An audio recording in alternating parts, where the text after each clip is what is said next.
안녕하세요. 미국 주식은 훌륭하다 미주대입니다. 오늘 미증시는 하락했습니다. 장초에는 나쁘지 않게 흘러주었는데 오후장으로 가면서 하락을 하기 시작했습니다. 우선 지표로 나왔던 주간 신규 실업수당은 예상치보다 아주 조금 높게 나와서 신경 쓰일 부분은 아니었고요. 잭슨홀 회의 앞두고 있어서 뭔가 크게 움직일 수 있었던 상황은 아니었던 것 같습니다. 파월이 정책 변화에 신중할 것이다 라는 이야기를 해주면 좋을 거라 생각이 들고요.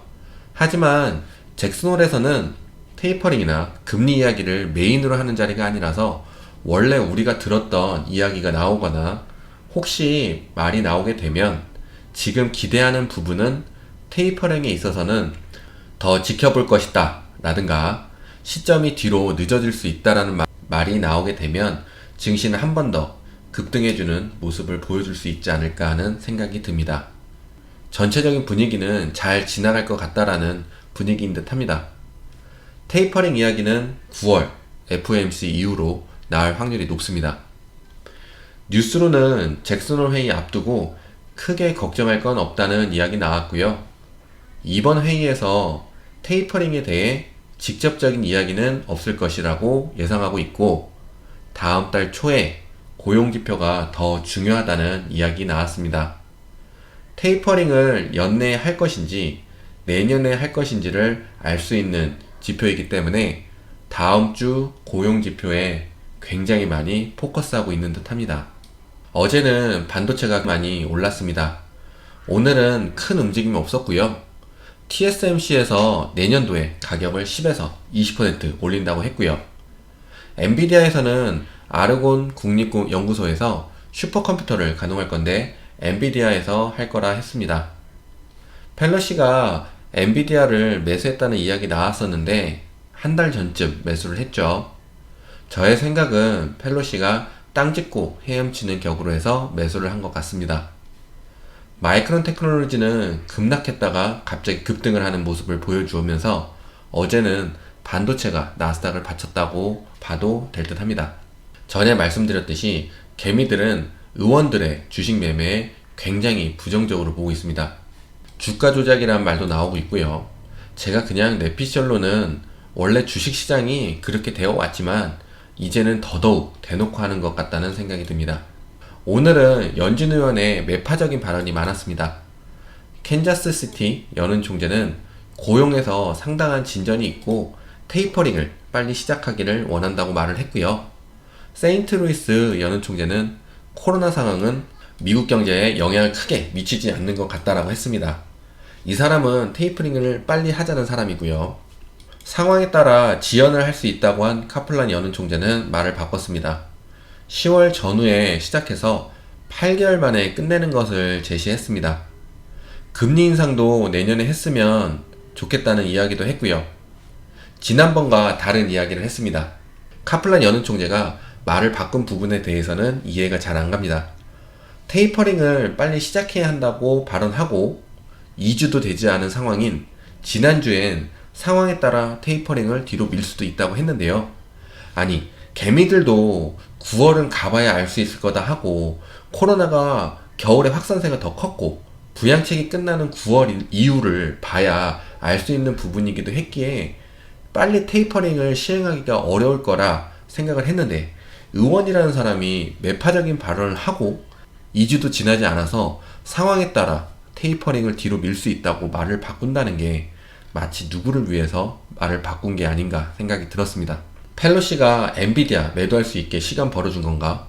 개미들은 지금 물가 상승과 부동산의 상승으로 테이퍼링을 해야 한다고 생각은 하고 있지만 전체적인 상황으로는 하기 쉽지 않을 거다라는 생각이 우세를 했는데 다시 말씀드리면 의원이라는 사람이 저렇게 말을 한 부분에서는 누구를 위한 게 아니라면 능력 부족이라 생각해야 하는 부분이 아닌가 생각이 들었습니다. 그리고 그 이야기들로 해서 월요일날은 급등도 해줬잖아요. 자기의 말이 얼마나 중요한지를 알 텐데 말이에요. 하여튼 오늘은 다시 말을 바꾸면서 10월 전후에 시작해서 8개월 만에 끝내는 것을 제시했고 금리 인상도 내년에 시작했으면 좋겠다는 이야기를 했습니다. 누구를 위한 것이라는 것 아시다시피 내피셜입니다. 그리고 전에 영상에서 제가 작년에 비해 이번에 옵션 트레이더들이 굉장히 많이 늘었다고 말씀을 드렸습니다. 그래서 앞으로 증시가 장기 투자자보다 스윙이나 단타가 굉장히 많아질 거라 이야기가 나오고 있습니다. 젊은 친구들도 로빈후드라는 간편한 플랫폼으로 주식을 시작할 수 있기 때문에 더더욱 증시가 짧게 움직일 거라는 이야기가 나오고 있습니다. 이렇게 되면 습관적 익절을 더더욱 생각하게 되는 부분일 수 있을 것 같습니다. 이번에 파이자 백신이 FDA 승인을 받았잖아요. 우선 FDA 승인을 받지 않은 백신을 회사 출근을 목적으로 기업이 강제로 맞게 할 수는 없습니다. 하지만 FDA 승인이 난 백신이 나와 있는 상황에서는 회사에서 백신을 맞지 않은 사람들에게 안 맞으면 자르겠다는 말을 할 수 있습니다. 저의 친구가 일하는 병원에서도 대형 병원인데요. 그곳에서는 파이자가 승인이 되기 전에는 모더나만 사용을 하였습니다. 처음에는 선택권을 주었는데 지금은 백신을 안 맞은 직원들은 자르겠다는 공고가 올라와 있다고 하더라고요. 어제까지만 해도 파이자 백신이 FDA 승인을 받았다는 것으로 항공주들은 모두 박스권 하단에서 튕겨 오르는 상황이고요. 마침 박스 하단에서 이란 이야기가 나오면서 올라와주고 있습니다. 뉴스로는 델타 변이 확진자가 늘어나고 있는데 끝이 보인다는 이야기가 나오고 있습니다. 몇 개의 주에서는 확진자가 감소하고 있다고 하고요.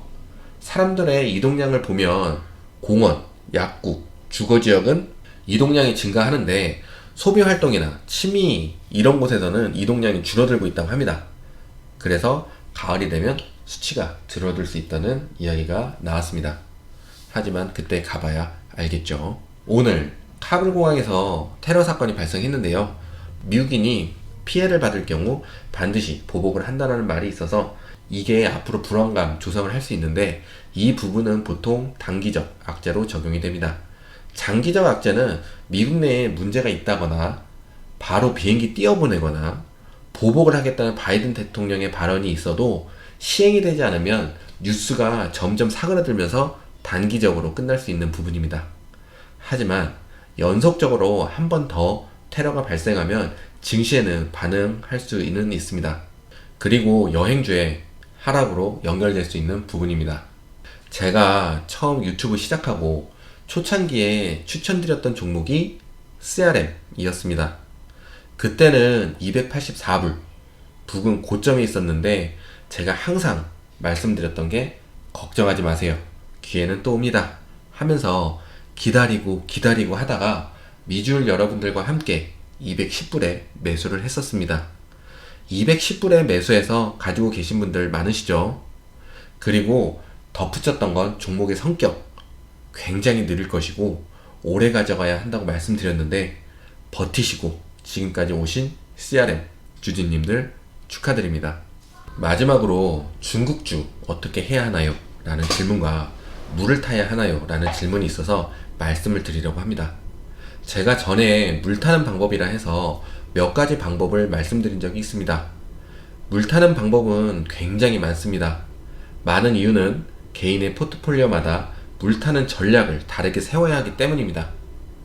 우선 중국주로만 말씀드리면 제가 중국주를 싫어하는 건 아니지만 지금 힘든 상황이고 돈 벌 수 있는 종목이 많으니 웬만하면 하지 말라고 말씀을 드리는데 지금 바바나 바이두 너무 많이 떨어져서 손절도 놓치고 물을 타시려고 하시는 분들이 계시더라고요.